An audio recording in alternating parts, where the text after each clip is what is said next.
ಓಂ ಶಾಂತಿ. ಇಂದಿನ ದಿನಾಂಕ 20/10/2023.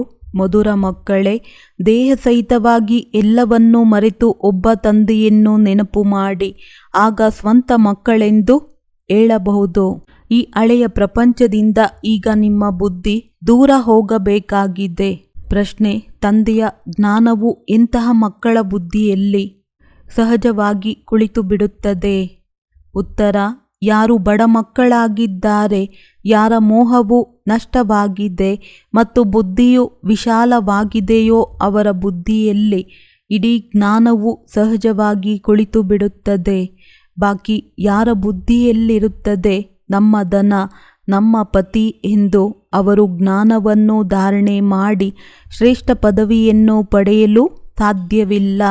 ತಂದೆಯ ಮಕ್ಕಳಾದ ನಂತರವೂ ಲೌಕಿಕ ಸಂಬಂಧಗಳನ್ನು ನೆನಪು ಮಾಡುವುದೆಂದರೆ ಕಚ್ಚಾ ನಿಶ್ಚಿತಾರ್ಥವಾಗಿದೆ. ಅಂಥವರಿಗೆ ಮಲತಾಯಿ ಮಕ್ಕಳು ಎಂದು ಕರೆಯಲಾಗುತ್ತದೆ. ಗೀತೆ: ಸತ್ತರೂ ನಿಮ್ಮ ಮಡಿಲಿನಲ್ಲಿಯೇ. ಓಂ ಶಾಂತಿ. ಮಧುರಾತಿ ಮಧುರ ಮಕ್ಕಳು ಗೀತೆಯ ಅರ್ಥವನ್ನು ತಾವಾಗಿಯೇ ತಿಳಿದುಕೊಂಡಿರಬಹುದು. ಈಗ ಬದುಕಿದ್ದಾಗಲೇ ಬಂದು ತಂದೆಗೆ ಮಕ್ಕಳಾಗಬೇಕು ಮತ್ತು ಹಳೆಯ ಪ್ರಪಂಚ ಯಾವುದಕ್ಕೆ ರೌರವ ನರಕವೆಂದು ಹೇಳಲಾಗುತ್ತದೆಯೋ ಅದನ್ನು ಮರೆಯಲೇಬೇಕು ಮತ್ತು ಬಿಡಲೇಬೇಕಾಗಿದೆ. ರೌರವ ನರಕವನ್ನು ಮರೆತು ನಂತರ ಸ್ವರ್ಗವನ್ನು ನೆನಪು ಮಾಡಬೇಕು. ತನ್ನನ್ನು ಆತ್ಮನೆಂದು ತಿಳಿದು ತನ್ನ ತಂದೆಯನ್ನು ನೆನಪು ಮಾಡಬೇಕು. ಹಳೆಯ ಪ್ರಪಂಚವು ಬುದ್ಧಿಯಿಂದ ದೂರವಾಗಬೇಕು. ಅದಕ್ಕಾಗಿ ಪುರುಷಾರ್ಥ ಮಾಡಬೇಕು. ಇದು ಜನ್ಮ ಜನ್ಮಾಂತರದ ಕರ್ಮ ಬಂಧನವಾಗಿದೆ. ಒಂದು ಜನ್ಮದಲ್ಲ, ಜನ್ಮ ಜನ್ಮಾಂತರದ ಕರ್ಮ ಬಂಧನವಾಗಿದೆ. ಎಷ್ಟು ಪಾಪ ಯಾರ್ಯಾರೊಂದಿಗೆ ಮಾಡಿದ್ದೀರಿ ಅದೆಲ್ಲವನ್ನು ಜನ್ಮ ಪಡೆದು ಭೋಗಿಸಲೇಬೇಕಾಗುತ್ತದೆ. ಅಂದ ಮೇಲೆ ಕರ್ಮ ಬಂಧನದ ಪ್ರಪಂಚವನ್ನು ಮರೆಯಲೇಬೇಕಾಗಿದೆ. ಇದು ಕೊಳಕು ಪ್ರಪಂಚವಾಗಿದೆ, ಪತಿತ ಶರೀರವಾಗಿದೆಯಲ್ಲವೇ. ಇದರೊಂದಿಗಿರುವ ಮೋಹವನ್ನು ಕಳೆಯಬೇಕು. ಬಡವರ ಮೋಹವು ಸಹಜವಾಗಿ ಕಳೆದು ಹೋಗುತ್ತದೆ. ಸಾಹುಕಾರರಿಗೆ ಮೋಹವನ್ನು ಬಿಡುವುದರಲ್ಲಿ ಬಹಳ ಪರಿಶ್ರಮವಾಗುತ್ತದೆ. ನಾವು ಸ್ವರ್ಗದಲ್ಲಿ ಸುಖಿಯಾಗಿ ಕುಳಿತಿದ್ದೇವೆಂದು ಸಾಹುಕಾರರು ತಿಳಿಯುತ್ತಾರೆ, ಬಡವರು ದುಃಖಿಯಾಗಿದ್ದಾರೆ. ಹಾಗೆ ನೋಡಿದರೆ ಇಡೀ ಭಾರತವೇ ಬಡ ರಾಷ್ಟ್ರವಾಗಿದೆ. ಅದರಲ್ಲಿಯೂ ಯಾರು ಬಡವರಿದ್ದಾರೆ ಅವರು ಬಹಳ ಬೇಗ ಜ್ಞಾನವನ್ನು ತೆಗೆದುಕೊಳ್ಳುತ್ತಾರೆ. ಅವರಿಗಾಗಿಯೇ ತಂದೆಯೂ ಬರುತ್ತಾರೆ. ಬಡವರಿಗೆ ಹೆಚ್ಚು ಆಸ್ತಿಯೂ ದೊರೆಯುತ್ತದೆ. ಎಲ್ಲ ಸೇವಾ ಕೇಂದ್ರಗಳಲ್ಲಿ ನೋಡಿದರೆ ಸಾಹುಕಾರರು ಉಳಿಯುವುದು ಬಹಳ ಕಷ್ಟಕರ. ಸ್ತ್ರೀಯರೂ ಸಹ ಬಡವರ ಮನೆಯವರೇ ಬರುತ್ತಾರೆ. ಧನವಂತರಿಗಂತೂ ಪತಿಯಿಂದ ಸುಖ ಸಿಗುತ್ತದೆ. ಆದ್ದರಿಂದ ಅವರಿಂದ ಬುದ್ಧಿಯೋಗವು ದೂರವಾಗಲು ಸಾಧ್ಯವಿಲ್ಲ. ಮೆಜಾರಿಟಿ ಬಡವರೇ ಜ್ಞಾನವನ್ನು ತೆಗೆದುಕೊಳ್ಳುವರು. ತಂದೆಯು ಬಡವರ ಬಂಧುವಾಗಿದ್ದಾರೆ. ಆ ತಂದೆಯನ್ನು ಎಲ್ಲರೂ ನೆನಪು ಮಾಡುತ್ತಾರೆ. ಆದರೆ ಡ್ರಾಮಾದ ಅನುಸಾರವಾಗಿ ಭಕ್ತರು ಭಗವಂತನನ್ನು ತಿಳಿದುಕೊಂಡಿಲ್ಲ. ಭಗವಂತನಂತೂ ಭಕ್ತರ ರಕ್ಷಕನಾಗಿದ್ದಾರೆ. ಭಕ್ತಿಯ ಫಲವನ್ನು ಕೊಡುವಂಥವರು ಸದ್ಗತಿದಾತ ಒಬ್ಬ ತಂದೆಯೇ ಆಗಿದ್ದಾರೆ. ತಾವು ಮಕ್ಕಳು ತಂದೆಯ ಮೂಲಕ ಈಗ ಜ್ಞಾನದ ಮಾತುಗಳನ್ನು ಕೇಳುತ್ತಿದ್ದೀರಿ. ಯಾರ ಬುದ್ಧಿಯು ವಿಶಾಲವಾಗಿದೆಯೋ, ಮೋಹ ನಷ್ಟವಾಗಿದೆಯೋ ಅಂತಹ ಮಕ್ಕಳ ಬುದ್ಧಿಯಲ್ಲಿ ಮಾತ್ರ ಜ್ಞಾನದ ಧಾರಣೆಯಾಗುತ್ತದೆ. ಯಾರ ಬುದ್ಧಿಯಲ್ಲಿ ನನ್ನ ಪತಿ, ನಮ್ಮ ಧನ ಇತ್ಯಾದಿ ಬುದ್ಧಿಯಲ್ಲಿರುತ್ತದೆ ಅವರು ಶ್ರೇಷ್ಠ ಪದವಿಯನ್ನು ಪಡೆಯಲು ಸಾಧ್ಯವಿಲ್ಲ. ಯಾರು ರಚಯಿತ ಮತ್ತು ರಚನೆಯ ಜ್ಞಾನವನ್ನು ಕೊಡುತ್ತಾರೆಯೋ ಅವರು ಪದವಿಯನ್ನು ಪಡೆಯುತ್ತಾರೆ. ತಂದೆಯನ್ನು ಅರಿತುಕೊಳ್ಳದ ವಿನಃ ಆಸ್ತಿಯು ಹೇಗೆ ಸಿಗುವುದು? ಪ್ರಿಯತಮನಿಗೆ ಕೇವಲ ಪ್ರಿಯತಮನೆಂದು ಹೇಳುವುದರಿಂದ ಏನೂ ಲಾಭ ದೊರೆಯುವುದಿಲ್ಲ. ತಿಳಿದುಕೊಳ್ಳುವ ವಿನಃ ಪ್ರಿಯತಮನೊಂದಿಗೆ ನಿಶ್ಚಿತಾರ್ಥ ಹೇಗೆ ಸಾಧ್ಯ? ಕನ್ಯೆಯ ನಿಶ್ಚಿತಾರ್ಥವಾಗುತ್ತದೆ. ಆಗ ಅವರಿಗೆ ಅವರ ಚಿತ್ರ ಇತ್ಯಾದಿಯನ್ನು ತೋರಿಸುತ್ತಾರೆ. ಇವರು ಇಂಥವರ ಮಗ, ಅವರ ವೃತ್ತಿ ಇದಾಗಿದೆ. ಹಿಂದೆ ಅವರ ಫೋಟೋವನ್ನು ತೋರಿಸುತ್ತಿರಲಿಲ್ಲ. ಹಾಗೆಯೇ ಅವರ ವಿವಾಹವನ್ನು ಮಾಡಿಬಿಡುತ್ತಿದ್ದರು. ಆದರೆ ಅವರ ವೃತ್ತಿಯನ್ನು ಹೇಳುತ್ತಿದ್ದರು. ಇಲ್ಲಿಯೂ ಕೆಲವು ಮಕ್ಕಳು ತನ್ನ ತಂದೆಯನ್ನು ಅಥವಾ ಪ್ರಿಯತಮನನ್ನು ತಿಳಿದುಕೊಂಡೇ ಇಲ್ಲ ಅಂದಾಗ ನಿಶ್ಚಿತಾರ್ಥವು ಹೇಗೆ ಸಾಧ್ಯ? ನಂಬರ್ ವಾರ್ ಇದ್ದಾರೆ.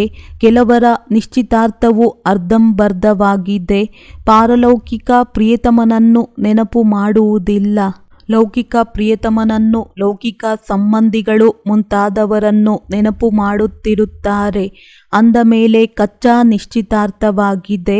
ಅವರನ್ನು ಮಲತಾಯಿ ಮಕ್ಕಳೆಂದು ಹೇಳಲಾಗುತ್ತದೆ. ಪಕ್ಕ ಇರುವವರಿಗೆ ಸ್ವಂತ ಮಕ್ಕಳೆಂದು ಹೇಳಲಾಗುತ್ತದೆ. ಸ್ವಂತ ಮಕ್ಕಳು ಬಹಳ ಕಡಿಮೆ ಇದ್ದಾರೆ. ಬಟ್ಟಿಯಲ್ಲಿ ಎಷ್ಟೊಂದು ಜನ ಕುಳಿತಿದ್ದರೂ ಅವರಲ್ಲಿಯೂ ಎಷ್ಟು ಮಂದಿ ಅರ್ಧಂಬರ್ಧವಾಗಿ ಹೊರಟು ಹೋದರು. ತನ್ನ ಪ್ರಿಯತಮನನ್ನು ಅರಿತುಕೊಂಡೇ ಇಲ್ಲ. ಹೇಗೆ ಪಾದರಸವು ಕೈಯಲ್ಲಿ ನಿಲ್ಲುವುದೇ ಇಲ್ಲವಲ್ಲವೇ, ಹಾಗೆಯೇ ನೆನಪೂ ಸಹ ಅಷ್ಟು ಕಷ್ಟಕರ. ಪದೇ ಪದೇ ಮರೆತು ಬಿಡುತ್ತಾರೆ. 25-30 ವರ್ಷದವರೂ ಸಹ ನೆನಪು ಮಾಡಲು ಸಾಧ್ಯವಿಲ್ಲ.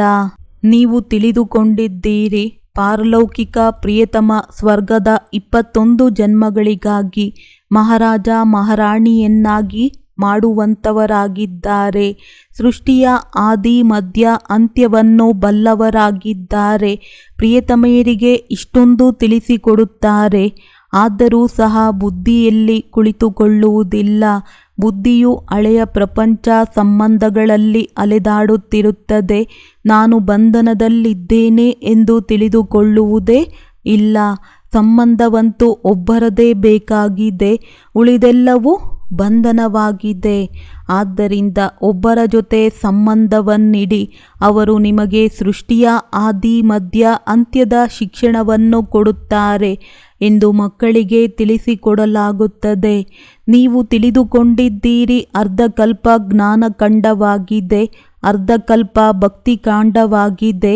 ಜ್ಞಾನಕಾಂಡದಲ್ಲಂತೂ 21 ಜನ್ಮಗಳ ಆಸ್ತಿಯೂ ದೊರೆಯುತ್ತದೆ. ಅದು ಸತೋಪ್ರಧಾನವಾದದ್ದು. ನಂತರ ಸತೋಪ್ರಧಾನಕ್ಕಿಂತ ಕೆಳಗಡೆ ಸತೋದಲ್ಲಿ ಬರುತ್ತೇವೆ. ನಂತರ ಸತೋದಿಂದ ರಜೋದಲ್ಲಿ ಬರಬೇಕು. ಯಾವಾಗ ಸತೋ ಪೂರ್ಣವಾಗುತ್ತದೆಯೋ ಆಗ ಜ್ಞಾನಕಾಂಡವು ಪೂರ್ಣವಾಗಿ ಬಿಡುತ್ತದೆ. ದ್ವಾಪರದಿಂದ ಭಕ್ತಿಯೂ ಪ್ರಾರಂಭವಾಗುತ್ತದೆ. ಅದು ಸಹ ಮೊದಲು ಸತೋಪ್ರಧಾನವಾದಂತಹ ಭಕ್ತಿಯಾಗಿರುತ್ತದೆ. ನಂತರ ಭಕ್ತಿಯು ಸತೋ ರಜೋ ತಮೋದಲ್ಲಿ ಬರುತ್ತದೆ. ವ್ಯಭಿಚಾರಿಯಾಗುವುದರಿಂದ ಭಕ್ತಿಯು ಪುನಃ ಕನಿಷ್ಠವಾಗುತ್ತಾ ಹೋಗುತ್ತದೆ. ಈಗ ಇದನ್ನು ತಿಳಿದುಕೊಂಡು ಯಾರಿಗಾದರೂ ತಿಳಿಸಿಕೊಡುವುದು ಬಹಳ ಸಹಜವಾಗಿದೆ. ನೀವು ಮಕ್ಕಳಿಗೆ ರೌರವ ನರಕದಿಂದ ಸಂಬಂಧವನ್ನು ಬಿಟ್ಟು ಒಬ್ಬರೊಂದಿಗೆ ಇಡಬೇಕು. ಒಬ್ಬ ತಂದೆಯೊಂದಿಗೆ ಸಂಬಂಧವನ್ನು ಇಡುವ ಅಭ್ಯಾಸ ಮಾಡಬೇಕು. ತಂದೆಯನ್ನು ನೆನಪು ಮಾಡುವುದರಿಂದಲೇ ವಿಕರ್ಮವು ವಿನಾಶವಾಗುತ್ತದೆ. ಬಡವರು ಚೆನ್ನಾಗಿ ಪರಿಶ್ರಮ ಪಡುತ್ತಾರೆ. ಅಂದ ಮೇಲೆ ಬಲಿಹಾರಿಯೂ ಬಡವರದ್ದೇ ಆಗಿದೆ. ತಂದೆಯೂ ಸಹ ಬಡವರ ಮೇಲೆಯೇ ಬಲಿಹಾರಿಯಾಗುತ್ತಾರೆ. ಪ್ರಾರಂಭದಲ್ಲಿ ಎಷ್ಟೊಂದು ಗೋಪಿಯರಿದ್ದರು, ಮಾತೆಯರಿದ್ದರು. ಅವರಲ್ಲಿ ಎಷ್ಟೊಂದು ಮಂದಿ ಹೊರಟು ಹೋದರು. ಆದರೆ ಕೆಲವರಷ್ಟೇ ಉಳಿದರು. ಮಾತೆಯರು ಕೆಲವರಷ್ಟೇ ಉಳಿದರು. ಕೆಲವರು ಶ್ರೀಮಂತ ಮನೆಯವರು ಉಳಿದುಕೊಂಡರು. ಹೇಗೆ ಕ್ವೀನ್ ಮದರ್, ದೇವಿ ಮುಂತಾದವರಿದ್ದರು. ಈಗ ನೀವು ಮೂಲ ಮಾತನ್ನು ತಿಳಿಸಿಕೊಡಬೇಕಾಗಿದೆ. ಯಾವ ಭಗವಂತನನ್ನು ಎಲ್ಲರೂ ನೆನಪು ಮಾಡುತ್ತಾರೆ, ಅವರ ಪರಿಚಯವೇನಾಗಿದೆ? ಪತಿತ ಪಾವನ ತಂದೆಯು ಯಾವ ರಾಜಯೋಗವನ್ನು ಕಲಿಸಿ ನರನಿಂದ ನಾರಾಯಣನನ್ನಾಗಿ ಮಾಡುತ್ತಾರೆಯೋ ಅವರನ್ನು ತಿಳಿದುಕೊಂಡಿಲ್ಲವೆಂದರೆ ನೀವು ಪಾಪವನ್ನೇ ಮಾಡುತ್ತಿರುತ್ತೀರಿ ಎಂದರ್ಥ. ತಂದೆಗೆ ಗ್ಲಾನಿ ಮಾಡುತ್ತಿರುತ್ತಾರೆ. ಸಮ್ಮೇಳನಗಳಂತೂ ಬಹಳಷ್ಟು ಆಗುತ್ತಿರುತ್ತವೆ. ಅಲ್ಲಿ ತಿಳಿಸಿಕೊಡಲು ಬಹಳ ತೀಕ್ಷ್ಣವಾದವರು ಬೇಕು. ನೀವು ವೇದಗಳ ಮಹಿಮೆಯನ್ನು ತಿಳಿಸುತ್ತೀರಿ, ಆದರೆ ಇದರಿಂದ ಯಾವುದೇ ಲಾಭವಾಗುವುದಿಲ್ಲ ಎಂದು ತಿಳಿಸಬೇಕು. ಲಾಭವಂತೂ ಒಬ್ಬ ತಂದೆಯಿಂದಲೇ ಆಗುತ್ತದೆ. ಅವರನ್ನು ನಾವು ತಿಳಿದುಕೊಂಡಿದ್ದೇವೆ, ನೀವು ತಿಳಿದುಕೊಂಡಿಲ್ಲ. ನೀವು ಬಂದರೆ ನಾವು ನಿಮಗೆ ತಿಳಿಸುತ್ತೇವೆ. ತಂದೆಯನ್ನು ತಿಳಿದುಕೊಳ್ಳದ ವಿನಃ ಆಸ್ತಿಯು ಹೇಗೆ ಸಿಗುತ್ತದೆ? ತಂದೆಯ ಆಸ್ತಿಯಂತೂ ಮುಕ್ತಿ, ಜೀವನ್ಮುಕ್ತಿ, ಗತಿ ಸದ್ಗತಿ ಆಗಿದೆ. ಈ ಶಬ್ದಗಳನ್ನು ತಂದೆಯಷ್ಟೇ ತಿಳಿಸುತ್ತಾರೆ. ಆದ್ದರಿಂದ ನೀವು ಮಕ್ಕಳು ನೆನಪಿಟ್ಟುಕೊಳ್ಳಬೇಕು, ಮತ್ತೆ ಯಾವ ವಸ್ತುವಿನಿಂದ ಯಾವ ಲಾಭವೂ ಇಲ್ಲ. ತಂದೆಯನ್ನು ಮತ್ತು ರಚನೆಯ ಆದಿ ಮಧ್ಯ ಅಂತ್ಯವನ್ನು ತಿಳಿಯಬೇಕು. ಅದರಲ್ಲಿಯೂ ಅರ್ಧಕಲ್ಪ ಭಕ್ತಿಕಾಂಡ, ಅರ್ಧಕಲ್ಪ ಸದ್ಗತಿ ಅಂದರೆ ಜ್ಞಾನಕಾಂಡ. ಬಲೆ ಸಮ್ಮೇಳನಗಳನ್ನು ಮಾಡುತ್ತಾರೆ, ಆದರೆ ಸ್ವಯಂ ತಬ್ಬಿಬ್ಬಾಗಿದ್ದಾರೆ. ಏನೂ ತಿಳಿದುಕೊಳ್ಳುವುದಿಲ್ಲ. ನೀವು ಎಲ್ಲರಿಗೂ ತಂದೆಯ ಪರಿಚಯವನ್ನು ತಿಳಿಸಬೇಕು. ಯಾವಾಗ ಬಹಳ ಮಂದಿಗೆ ಪರಿಚಯವೂ ಸಿಕ್ಕಿಬಿಡುತ್ತದೆಯೋ ಆಗ ಕಮಾಲ್ ಎಂದು ಹೇಳಬಹುದು. ಇದಂತೂ ಇಡೀ ಸೃಷ್ಟಿಯ ಆದಿ ಮಧ್ಯ ಅಂತ್ಯದ ರಹಸ್ಯವನ್ನು ಚಿತ್ರಗಳ ಸಹಿತವಾಗಿ ತಿಳಿಸಿಕೊಡಲಾಗುತ್ತದೆ. ಮಾತೆಯರಿಗೆ ಬಹಳಷ್ಟು ನಶೆ ಇರಬೇಕು. ಪುರುಷರು ಸಹಯೋಗ ಕೊಡುವುದಕ್ಕಾಗಿ ತಯಾರಾಗಿದ್ದಾರೆ. ಸಲಹೆಯನ್ನು ತಂದೆಯೂ ಕೊಡುತ್ತಾರೆ. ಅಂದಾಗ ಕನ್ಯೆಯರು ಮಾತೆಯರು ಮಾಡಬೇಕಾಗಿದೆ. ಇಂದಿನ ದಿನಗಳಲ್ಲಿ ಕನ್ಯೆಯರು ಮಾತೆಯರ ಮಹಿಮೆಯು ಹೆಚ್ಚಾಗಿದೆ. ರಾಜ್ಯಪಾಲರು, ಪ್ರಧಾನಮಂತ್ರಿಯೂ ಸಹ ಮಾತೆಯರೇ ಆಗುತ್ತಾರೆ. ಒಂದು ಕಡೆ ಆ ಮಾತೆಯರಿದ್ದಾರೆ, ಇನ್ನೊಂದು ಕಡೆ ನೀವು ಪಾಂಡವ ಮಾತೆಯರಿದ್ದೀರಿ. ಅವರ ಪ್ರಭಾವವು ಹೆಚ್ಚಾಗಿದೆ, ಏಕೆಂದರೆ ಅವರ ರಾಜ್ಯವೇ ಇದೆ. ನಿಮಗಂತೂ 3 ಹೆಜ್ಜೆಗಳ ಭೂಮಿಯೂ ಸಿಗುವುದಿಲ್ಲ. ತಂದೆಯು ನೀವು ಮಕ್ಕಳಿಗೆ ಅನೇಕ ರಹಸ್ಯಗಳನ್ನು ತಿಳಿಸುತ್ತಿರುತ್ತಾರೆ. ನೀವೀಗ ಸ್ವರ್ಗದ ಆಸ್ತಿಯನ್ನು ಪಡೆಯುತ್ತೀರಿ. ಪ್ರಿಯತಮ ನಿಮ್ಮನ್ನು ಶೃಂಗರಿಸುತ್ತಾರೆ, ಮಹಾರಾಣಿಯನ್ನಾಗಿ ಮಾಡುತ್ತಾರೆ. ಇಂತಹ ಪ್ರಿಯತಮನೊಂದಿಗೆ ಬುದ್ಧಿಯೋಗವನ್ನಿಡದೆ ಇರುವುದು ಬಹಳ ದೊಡ್ಡ ತಪ್ಪಾಗಿದೆ. ಮಕ್ಕಳಿಗಂತೂ ಬಹಳ ತಿಳಿಸಿಕೊಡುತ್ತಾರೆ. ನೀವು ಕೇವಲ ಜ್ಞಾನ ಮತ್ತು ಭಕ್ತಿಯ ವ್ಯತ್ಯಾಸವನ್ನು ತಿಳಿಸಿರಿ. ಭಾರತದಲ್ಲಿಯೇ ಗಾಯನವಿದೆ. ದುಃಖದಲ್ಲಿ ಎಲ್ಲರೂ ಸ್ಮರಿಸುತ್ತಾರೆ, ಸುಖದಲ್ಲಿ ಯಾರೂ ಸ್ಮರಿಸುವುದಿಲ್ಲ. ಸುಖದಲ್ಲಿ ಏಕೆ ನೆನಪು ಮಾಡುತ್ತಾರೆ? ಈಗ ಆ ಹೊಸ ಪ್ರಪಂಚವು ಸ್ಥಾಪನೆಯಾಗುತ್ತಾ ಇದೆ. ಆದರೆ ಸುಖದ ಆಸ್ತಿಯನ್ನು ಸಂಪೂರ್ಣವಾಗಿ ಪಡೆಯಬೇಕಾಗಿದೆ. ಪ್ರತಿಯೊಬ್ಬರೂ ಎಷ್ಟು ಯೋಗ್ಯರಾಗಿದ್ದಾರೆ ಎಂಬುದನ್ನು ಮಾತಾಪಿತಾರವರು ತಿಳಿದುಕೊಂಡಿದ್ದಾರೆ. ಮೃತ್ಯುವು ಯಾವಾಗ ಸಮೀಪ ಬರುತ್ತದೆಯೋ ಆಗ ತಿಳಿಸುತ್ತೇನೆ. ಆಗ ನೀವು ಪುರುಷಾರ್ಥವನ್ನು ಸಂಪೂರ್ಣವಾಗಿ ಮಾಡಿಲ್ಲವೆಂದರ್ಥ. ಆದ್ದರಿಂದಲೇ ನಿಮ್ಮ ಗತಿಯು ಹೀಗಾಗಿದೆ. ನೀವು ಯಾವ ವರ್ಗದ ಪ್ರಜೆಯಾಗಿದ್ದೀರಿ ಮತ್ತು ಯಾವ ವರ್ಗದ ನೌಕರರು ಚಾಕರರು ಆಗುತ್ತೀರಿ ಎನ್ನುವುದೆಲ್ಲವನ್ನೂ ತಿಳಿಸುತ್ತೇನೆ. ಒಳ್ಳೆಯದು. ಇಂದು ನಾನು ಬಹಳ ಚೆನ್ನಾಗಿ ಮುರುಳಿಯನ್ನು ನುಡಿಸಿದೆನೆಂದು ಕೆಲವು ಮಕ್ಕಳು ತಿಳಿಯುತ್ತಾರೆ. ಹಾಗೇನಲ್ಲ. ಇದಂತೂ ಶಿವತಂದೆಯು ಬಂದು ಸಹಾಯ ಮಾಡುತ್ತಾರೆ. ತನ್ನ ಅಹಂಕಾರವಿರಬಾರದು. ನಿಮಗಂತೂ ತಂದೆಯು ಕಲಿಸುತ್ತಾರೆ, ಅದನ್ನೇ ನೀವು ತಿಳಿಸುತ್ತೀರಿ. ಒಂದು ವೇಳೆ ತಂದೆಯೇ ಇಲ್ಲದಿದ್ದರೆ ನಿಮ್ಮ ಮುರುಳಿಯು ಏನಾಗುತ್ತಿತ್ತು? ಮುರುಳೀಧರನ ಮಕ್ಕಳಂತೂ ಮುರುಳೀಧರರಾಗಲೇಬೇಕು. ಇಲ್ಲವೆಂದರೆ ಶ್ರೇಷ್ಠ ಪದವಿಯನ್ನು ಪಡೆಯಲು ಸಾಧ್ಯವಿಲ್ಲ. ಬಲೆ ಸ್ವಲ್ಪವಾದರೂ ಲಾಭವಾಗುತ್ತದೆ. ಯಾರಾದರೂ ಸೇವಾ ಕೇಂದ್ರವನ್ನು ತೆರೆದರೆ ಆಗ ಅವರಿಗೆ ಬಹಳ ಆಶೀರ್ವಾದ ಸಿಗುತ್ತದೆ. ಇಷ್ಟು ಸಮಯ ವಿದ್ಯೆಯನ್ನು ಓದಿದ್ದೀರಿ ಅಂದಾಗ ತಾವಾಗಿಯೇ ಸರ್ವಿಸ್ ಮಾಡಿ ಸೇವಾ ಕೇಂದ್ರವನ್ನು ಸಂಭಾಲನೆ ಮಾಡಬೇಕಾಗಿದೆ. ತಾವು ಕಲಿಯುವಿರೆಂದರೆ ಅನ್ಯರಿಗೆ ಕಲಿಸಲಾಗುವುದಿಲ್ಲವೇ? ಇಂತಹ ಬ್ರಹ್ಮಕುಮಾರಿ ಸಹೋದರಿಯೂ ಬೇಕೆಂದು ಕೇಳುತ್ತಾರೆಂದರೆ ಬಹುಶಃ ಇವರಲ್ಲಿ ಅಷ್ಟೊಂದು ಜ್ಞಾನವಿಲ್ಲವೆಂದು ತಂದೆಯು ತಿಳಿಯುತ್ತಾರೆ. ಅಂಥವರು ಇಲ್ಲಿ ಬಂದು ಏನು ಮಾಡುತ್ತಾರೆ? ತಂದೆಯು ತಿಳಿಸುತ್ತಾರೆ, ಮೋಡಗಳು ಬರಲಿ, ಬಂದು ರಿಫ್ರೆಶ್ ಆಗಿ ಹೋಗಿ. ಮಳೆಯನ್ನು ಸುರಿಸಲಿ, ಇಲ್ಲವೆಂದರೆ ಪದವಿಯನ್ನು ಹೇಗೆ ಪಡೆಯುತ್ತೀರಿ? ಮೊಮ್ಮ ಬಾಬಾ ಎಂದು ಹೇಳುತ್ತೀರೆಂದರೆ ಅವರ ಸಿಂಹಾಸನವನ್ನು ಹಿಡಿದುಕೊಂಡು ತೋರಿಸಿ. ನಾವು ತಿಳಿಸಿಕೊಟ್ಟವೆಂಬ ಅಹಂಕಾರವೂ ಸಹ ಯಾರಿಗೂ ಬರಬಾರದು. ನೀವು ಏನು ಕೊಡುವುದಿಲ್ಲವೆಂದರೆ ತಂದೆಯೂ ಸಹ ನಿಮಗೆ ಕವಡೆಗೆ ಬದಲಾಗಿ ವಜ್ರ ಕೊಡುವುದರಿಂದ ದೂರವಾಗುತ್ತಾರೆ. ಒಳ್ಳೆಯದು.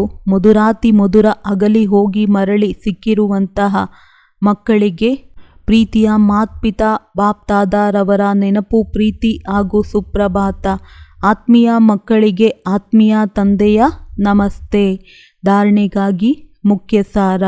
ಒಬ್ಬ ತಂದೆಯ ಜೊತೆ ಸರ್ವ ಸಂಬಂಧವನ್ನು ಇಟ್ಟುಕೊಂಡು ಬುದ್ಧಿಯೋಗವನ್ನು ಅನೇಕ ಸಂಬಂಧಗಳಿಂದ ತೆಗೆದು ಹಾಕಬೇಕಾಗಿದೆ. ಒಬ್ಬರ ಜೊತೆ ಪಕ್ಕಾ ನಿಶ್ಚಿತಾರ್ಥ ಮಾಡಿಕೊಳ್ಳಬೇಕಾಗಿದೆ. ಬುದ್ಧಿಯೋಗವು ಅಲೆದಾಡಿಸಬಾರದಾಗಿದೆ. ತಂದೆಯ ಸಮಾನ ಮುರಳೀಧರರಾಗಬೇಕು. ನಾನು ಮುರಳಿಯನ್ನು ಚೆನ್ನಾಗಿ ನುಡಿಸಿದೆನು ಎನ್ನುವ ಅಹಂಕಾರವು ಬರಬಾರದಾಗಿದೆ. ಮೋಡಗಳನ್ನು ತುಂಬಿಸಿಕೊಂಡು ಮಳೆ ಸುರಿಸಬೇಕಾಗಿದೆ. ವಿದ್ಯೆಯನ್ನು ಓದಿದ್ದೀರೆಂದರೆ ಸೇವಾ ಕೇಂದ್ರವನ್ನು ಸಂಭಾಲನೆ ಮಾಡಬೇಕಾಗಿದೆ. ವರದಾನ: ತಂದೆಯನ್ನು ಎದುರಿನಲ್ಲಿಟ್ಟುಕೊಂಡು ಈರ್ಷ್ಯಾರೂಪಿ ಪಾಪದಿಂದ ತಪ್ಪಿಸಿಕೊಳ್ಳುವಂತಹ ವಿಶೇಷ ಆತ್ಮಭವ. ಬ್ರಾಹ್ಮಣ ಆತ್ಮರಲ್ಲಿ ನಿಷ್ಪ್ರಯೋಜಕತೆ ಇರುವ ಕಾರಣ ಈರ್ಷೆ ಉತ್ಪನ್ನವಾಗುವುದು. ಈರ್ಷೆಯ ಕಾರಣ ಸಂಸ್ಕಾರಗಳ ಘರ್ಷಣೆಯಾಗುವುದು. ಆದರೆ ಇದರಲ್ಲಿ ವಿಶೇಷವಾಗಿ ಯೋಚಿಸಿ, ಒಂದು ವೇಳೆ ನಿಷ್ಪ್ರಯೋಜಕತನ ಯಾವುದಾದರೂ ವಿಶೇಷ ಕಾರ್ಯದ ನಿಮಿತ್ತ ಆಗಿದ್ದರೆ ಆಗ ಅವರನ್ನು ನಿಮಿತ್ತರನ್ನಾಗಿ ಮಾಡಿದವರು ಯಾರು? ತಂದೆಯನ್ನು ಎದುರಿಗೆ ತಂದುಕೊಳ್ಳಿ, ಆಗ ಈರ್ಷ್ಯಾರೂಪಿ ಮಾಯೆ ಓಡಿ ಹೋಗಿಬಿಡುವುದು. ಒಂದು ವೇಳೆ ಯಾರದೇ ಮಾತು ನಿಮಗೆ ಸರಿ ಎನಿಸದಿದ್ದರೆ ಶುಭ ಭಾವನೆಯಿಂದ ಮೇಲೆ ತನ್ನಿ. ಈರ್ಷೆಯ ವಶ ಅಲ್ಲ, ಪರಸ್ಪರರಲ್ಲಿ ರೇಸ್ ಮಾಡಿ, ದ್ವೇಷದಿಂದಲ್ಲ, ಆಗ ವಿಶೇಷ ಆತ್ಮ ಆಗಿಬಿಡುವಿರಿ. ಸ್ಲೋಗನ್: ನೀವು ತಂದೆಯನ್ನು ನಿಮ್ಮ ಜೊತೆಗಾರರನ್ನಾಗಿ ಮಾಡಿಕೊಳ್ಳುವಂತಹ ಮತ್ತು ಮಾಯೆಯ ಆಟವನ್ನು ಸಾಕ್ಷಿಯಾಗಿ ನೋಡುವಂಥವರಾಗಿರುವಿರಿ. ಮಾತೇಶ್ವರಿಯವರ ಮಹಾವಾಕ್ಯ: ನಿಮ್ಮ ಸತ್ಯವಾದ ಉದ್ದೇಶ ಏನು? ಮೊಟ್ಟಮೊದಲು ತಮ್ಮ ಸತ್ಯವಾದ ಉದ್ದೇಶವೇನು ಎಂಬುದನ್ನು ತಿಳಿಯುವ ಅವಶ್ಯಕತೆ ಇದೆ. ಅದು ಸಹ ಸರಿಯಾದ ರೀತಿ ಬುದ್ಧಿಯಲ್ಲಿ ಧಾರಣೆ ಮಾಡಬೇಕಾಗಿದೆ. ಆಗ ಮಾತ್ರ ಪೂರ್ಣ ರೀತಿಯಲ್ಲಿ ಆ ಉದ್ದೇಶದಲ್ಲಿ ಉಪಸ್ಥಿತರಾಗಲು ಸಾಧ್ಯ. ತಮ್ಮ ಸತ್ಯವಾದ ಉದ್ದೇಶವಾಗಿದೆ: ನಾನು ಆತ್ಮ, ಆ ಪರಮಾತ್ಮನ ಸಂತಾನನಾಗಿದ್ದೇನೆ. ವಾಸ್ತವಿಕವಾಗಿ ಕರ್ಮಾತೀತನಾಗಿದ್ದೇನೆ. ನಂತರ ತಮ್ಮನ್ನು ತಾವು ಮರೆಯುವ ಕಾರಣ ಕರ್ಮ ಬಂಧನದಲ್ಲಿ ಬಂದೆನು. ಈಗ ಮತ್ತೆ ಆ ನೆನಪು ಬಂದಿರುವುದರಿಂದ ಈ ಈಶ್ವರೀಯ ಯೋಗದಲ್ಲಿರುವ ಕಾರಣ ನಾನು ಮಾಡಿರುವ ವಿಕರ್ಮವನ್ನು ವಿನಾಶ ಮಾಡಿಕೊಳ್ಳುತ್ತಿದ್ದೇನೆ ಅಂದಾಗ ನನ್ನ ಉದ್ದೇಶವಾಗಿದೆ: ನಾನು ಆತ್ಮ, ಪರಮಾತ್ಮನ ಸಂತಾನನಾಗಿದ್ದೇನೆ. ಉಳಿದಂತೆ ಯಾರಾದರೂ ತಮಗೆ ತಾವು ದೇವತೆ ಎಂದು ತಿಳಿದು ಆ ಲಕ್ಷ್ಯದಲ್ಲಿ ಸ್ಥಿರರಾಗಿದ್ದರೆ ಅದರ ನಂತರ ಪರಮಾತ್ಮನ ಯಾವ ಶಕ್ತಿ ಇದೆ ಅದು ಪ್ರಾಪ್ತಿಯಾಗುವುದಿಲ್ಲ ಮತ್ತು ಇದರಿಂದ ನಿಮ್ಮ ವಿಕರ್ಮ ವಿನಾಶವಾಗುವುದಿಲ್ಲ. ಆದರೆ ಇಲ್ಲಂತೂ ನಿಮಗೆ ಪೂರ್ಣ ಜ್ಞಾನವಿದೆ. ನಾನು ಆತ್ಮ, ಪರಮಾತ್ಮನ ಸಂತಾನ, ಕರ್ಮಾತೀತನಾಗಿ ಭವಿಷ್ಯದಲ್ಲಿ ಹೋಗಿ ಜೀವನ್ಮುಕ್ತ ದೇವಿ ದೇವತಾ ಪದವಿಯನ್ನು ಪಡೆಯುತ್ತೇನೆ. ಈ ಲಕ್ಷ್ಯದಲ್ಲಿ ಇರುವುದರಿಂದ ಆ ಶಕ್ತಿಯು ಸಿಕ್ಕಿಬಿಡುತ್ತದೆ. ಈಗ ಮನುಷ್ಯ ನನಗೆ ಸುಖ, ಶಾಂತಿ, ಪವಿತ್ರತೆ ಬೇಕೆಂದು ಬಯಸುತ್ತಾನೆ. ಅದು ಸಹ ಯಾವಾಗ ಪೂರ್ಣ ಯೋಗವಿರುತ್ತದೆ ಆಗ ಮಾತ್ರ ಪ್ರಾಪ್ತಿಯಾಗುತ್ತದೆ. ಉಳಿದಂತೆ ದೇವತಾ ಪದವಿಯಂತೂ ಭವಿಷ್ಯದ ಪ್ರಾರಬ್ಧವಾಗಿದೆ. ತನ್ನ ಪುರುಷಾರ್ಥ ಬೇರೆ ಮತ್ತು ತನ್ನ ಪ್ರಾರಬ್ಧವೂ ಬೇರೆಯಾಗಿದೆ. ಅಂದರೆ ಈ ಗುರಿ ಉದ್ದೇಶ ಕೂಡ ಬೇರೆಯಾಗಿದೆ. ಆದರೆ ತಾವು ಈ ಒಂದು ಲಕ್ಷ್ಯದಲ್ಲಿ ಇರಬಾರದಾಗಿದೆ: ನಾನು ಪವಿತ್ರ ಆತ್ಮ, ಕೊನೆಯಲ್ಲಿ ಪರಮಾತ್ಮನಾಗಿ ಬಿಡುತ್ತೇನೆ. ಇಲ್ಲ, ಆದರೆ ನಮಗೆ ಪರಮಾತ್ಮನ ಜೊತೆ ಯೋಗ ಜೋಡಿಸಿ ಪವಿತ್ರ ಆತ್ಮ ಆಗಬೇಕಾಗಿದೆ. ಉಳಿದಂತೆ ಆತ್ಮನು ಯಾವುದೇ ಪರಮಾತ್ಮ ಆಗುವುದಿಲ್ಲ. ಈ ಅವಿನಾಶಿ ಜ್ಞಾನಕ್ಕೆ ಅನೇಕ ಹೆಸರುಗಳನ್ನಿಟ್ಟಿದ್ದಾರೆ.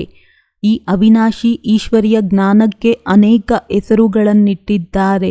ಕೆಲವರು ಈ ಜ್ಞಾನವನ್ನು ಅಮೃತವೆಂದು ಹೇಳುತ್ತಾರೆ. ಕೆಲವರು ಈ ಜ್ಞಾನವನ್ನು ಅಂಜನವೆಂದು ಹೇಳುತ್ತಾರೆ. ಗುರುನಾನಕ್ ಸಹ ಹೇಳಿದ್ದಾರೆ, ಜ್ಞಾನ ಅಂಜನ ಗುರು ಕೊಟ್ಟರು. ಕೆಲವರು ಮತ್ತೆ ಜ್ಞಾನದ ಮಳೆಯೆಂದು ಹೇಳಿದ್ದಾರೆ. ಏಕೆಂದರೆ ಈ ಜ್ಞಾನದಿಂದಲೇ ಇಡೀ ಸೃಷ್ಟಿ ಹಚ್ಚ ಹಸಿರಾಗುತ್ತದೆ. ಯಾರೆಲ್ಲ ತಮೋಪ್ರಧಾನ ಮನುಷ್ಯರಿದ್ದಾರೆ ಅವರೆಲ್ಲ ಸತೋಗುಣಿ ಮನುಷ್ಯರಾಗಿ ಬಿಡುತ್ತಾರೆ ಮತ್ತು ಜ್ಞಾನ ಅಂಜನದಿಂದ ಅಂಧಕಾರ ದೂರವಾಗಿ ಬಿಡುತ್ತದೆ. ಇದೇ ಜ್ಞಾನವನ್ನು ಮತ್ತೆ ಅಮೃತವೆಂದು ಹೇಳುತ್ತಾರೆ. ಯಾವುದರಿಂದ ಮನುಷ್ಯ 5 ವಿಕಾರಗಳಿಂದ ಸುಡುತ್ತಿದ್ದಾನೆ ಅದರಿಂದ ಶೀತಲವಾಗಿ ಬಿಡುತ್ತಾನೆ. ಗೀತೆಯಲ್ಲೂ ನೋಡಿ ಪರಮಾತ್ಮ ಸ್ಪಷ್ಟವಾಗಿ ಹೇಳುತ್ತಾನೆ, ಕಾಮೇಶು ಕ್ರೋಧೇಶು ಅದರಲ್ಲೂ ಮೊದಲನೆಯದು ಕಾಮ ಮುಖ್ಯವಾಗಿದೆ. 5 ವಿಕಾರಗಳಲ್ಲಿ ಮುಖ್ಯ ಬೀಜವಾಗಿದೆ. ಬೀಜ ಇರುವುದರಿಂದ ನಂತರ ಕ್ರೋಧ, ಲೋಭ, ಮೋಹ, ಅಹಂಕಾರ ಮುಂತಾದವುಗಳ ವೃಕ್ಷ ಹುಟ್ಟಿಕೊಳ್ಳುತ್ತದೆ.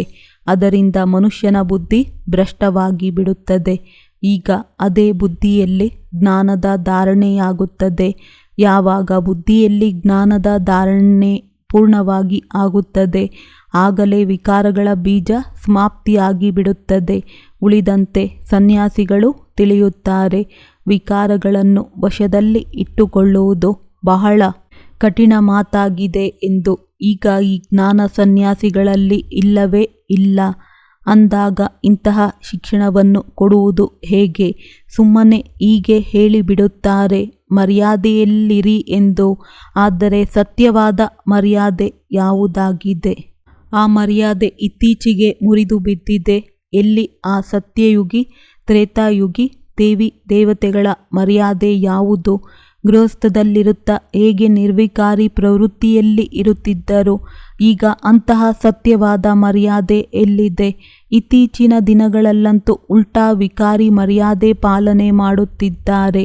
ಪರಸ್ಪರರಲ್ಲಿ ಹೀಗೆ ಕಲಿಸಿಕೊಡುತ್ತಾರೆ, ಮರ್ಯಾದೆಯಿಂದ ನಡೆಯಿರಿ ಎಂದು. ಮನುಷ್ಯನ ಮೊದಲನೆಯ ಕರ್ತವ್ಯ ಏನು? ಅದನ್ನಂತೂ ಯಾರೂ ತಿಳಿದುಕೊಂಡಿಲ್ಲ. ಕೇವಲ ಇಷ್ಟೇ ಪ್ರಚಾರ ಮಾಡುತ್ತಾರೆ, ಮರ್ಯಾದೆಯಲ್ಲಿರಿ ಎಂದು. ಆದರೆ ಇಷ್ಟೂ ಸಹ ತಿಳಿದುಕೊಂಡಿಲ್ಲ ಮನುಷ್ಯರ ಮೊದಲನೇ ಮರ್ಯಾದೆ ಯಾವುದು ಎಂದು.